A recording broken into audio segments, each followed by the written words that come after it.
Hello everyone. నేనైతే perfect కుక్‌ని అయితే కాదు. ఇప్పుడిప్పుడు అన్నీ నేర్చుకుంటా ఉన్నా నేను. సో, ఇన్‌స్టాగ్రామ్‌లో, యూట్యూబ్‌లో నచ్చినవి మాత్రం ఖచ్చితంగా ట్రై చేస్తాను నేను. అండ్ ఇలాగైతే ఎప్పటికీ సేమ్ టైప్ ఏం వండాలన్నట్టుగా అయితే ఇలాగైతే చూసాననమాట వీడియో. సో, ఇంట్లో ట్రై చేద్దాం అన్నట్టుగా అయితే ట్రై చేశాను. నాకైతే నిజంగా చాలా బాగా నచ్చింది. సో, మీరు కూడా ట్రై చేయండి.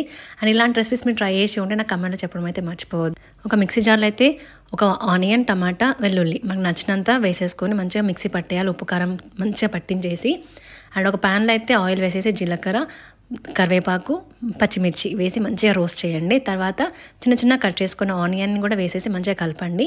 అండ్ అవి మంచిగా ఫ్రై అయిన తర్వాత కొద్దిగా అల్లం వెల్లుల్లి పేస్ట్, పసుపు వేసి మళ్ళీ కలిపి అండ్ ఏముంది మనం మిక్సీ పట్టేసుకుని కూడా అందులో వేసేసి మంచిగా ఫ్రై చేయండి ఆయిల్ తేలేంత వరకు.